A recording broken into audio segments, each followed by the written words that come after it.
Hello കൂട്ടുകാരെ, ഇന്ന് നമ്മളൊരു സ്പെഷ്യൽ പായസത്തിൻ്റെ റെസിപ്പി ആയിട്ടാണ് കേട്ടോ വന്നിരിക്കുന്നത്. അപ്പോൾ ഇതെങ്ങനെ റെഡിയാക്കാമെന്ന് പറഞ്ഞാൽ ഇനി ഒരുപാട് സാധനങ്ങളൊന്നും വേണ്ട, കുറച്ച് റവയും അതുപോലെ തന്നെ അവിലൊക്കെ മതി.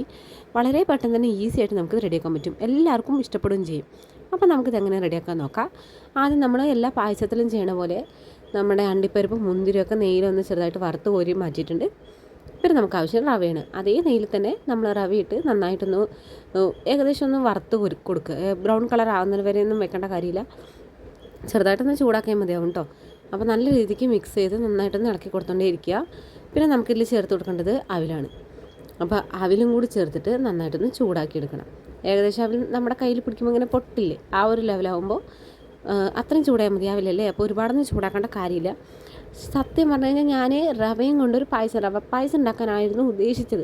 പക്ഷേ എൻ്റെ കയ്യിൽ അത്ര റവ ഇല്ലാത്തത് കൊണ്ടാണ് ഞാൻ എൻ്റെ ബാക്കി ഉണ്ടായിരുന്ന അവിലും കൂടി ചേർത്തിട്ട് റവയും അവിലും കൊണ്ടൊരു മിക്സ് പായസം ഉണ്ടാക്കാമെന്ന് തീരുമാനിച്ചത്. സംഭവം ഒരു പരീക്ഷണമാണെങ്കിലും കഴിച്ചപ്പോൾ അടിപൊളി ടേസ്റ്റ് ആയിരുന്നു. അപ്പോൾ നമ്മുടെ അവിലും റവയൊക്കെ അപ്പോൾ ഒന്ന് ചെറുതായിട്ടൊന്ന് നെയ്യിൽ വറുത്തിട്ടുണ്ട്. അല്ലെങ്കിൽ കുറച്ച് പാല് ചേർത്തിട്ടുണ്ട്. അതുപോലെ തന്നെ പായസമാണ്, നമുക്ക് കുറച്ച് വെള്ളം കൂടി ചേർത്ത് കൊടുത്തിട്ടുണ്ട്. നമ്മളിങ്ങനെ മിക്സായി ഇങ്ങനെ കുറുകിയിരിക്കാൻ പറ്റില്ലല്ലോ, അപ്പോൾ കുറച്ച് വെള്ളം ചേർത്ത് കൊടുത്തിട്ടുണ്ട്. അതിനുശേഷം നല്ല രീതിക്ക് ഒന്ന് ഇളക്കണം. പിന്നെ നമ്മൾ പാകത്തിന് പഞ്ചസാര ചേർത്ത് കൊടുക്കുക. എത്ര മധുരം വേണോ അത്രയും മധുരം നമ്മൾ ചേർത്ത് കൊടുക്കണം.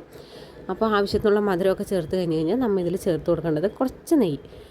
പായസത്തിൻ്റെ ലാസ്റ്റൊക്കെ നമ്മൾ നെയ്യ് ചേർത്ത് കൊടുക്കില്ലേ, അപ്പോൾ അതുപോലെ തന്നെ നമ്മൾ കുറച്ച് നെയ്യൊക്കെ ചേർത്തിട്ട് നല്ല രീതിക്കൊന്ന് ഇളക്കി കൊടുക്കുക.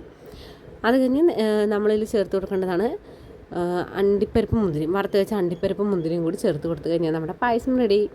ഇത് ചെറിയ കുട്ടികൾക്ക് പോലും ട്രൈ ചെയ്യാൻ പറ്റുന്ന അത്രയും സിമ്പിളായിട്ടുള്ളൊരു പായസമാണ്.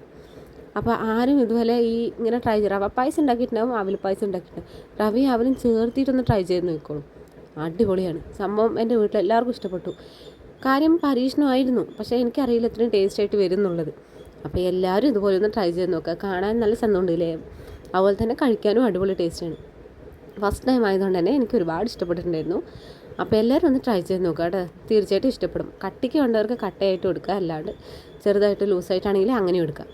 റവയാണ്, അപ്പോൾ ഇരിക്കും തോറും അതിങ്ങനെ തണുക്കും തോറും കുറുകിയും വരും. അപ്പോൾ എല്ലാവരും ഒന്ന് ട്രൈ ചെയ്ത് നോക്കണം നമ്മുടെ റെസിപ്പി. അതുപോലെ തന്നെ നമ്മുടെ ചാനൽ സബ്സ്ക്രൈബ് ചെയ്യാനും ലൈക്ക് ചെയ്യാനും മറക്കുകയും വേണ്ട. ഓക്കെ, അപ്പോൾ പുതിയൊരു റെസിപ്പി ആയിട്ട് അല്ലെങ്കിൽ ഇതുപോലെ എന്തെങ്കിലും പരീക്ഷണങ്ങളായിട്ട് ഞാൻ ഇനിയും വരുന്നതായിരിക്കും. അപ്പോൾ അത്രയേ ഉള്ളൂ കൂട്ടുകാരെ നമ്മുടെ വീഡിയോ. താങ്ക്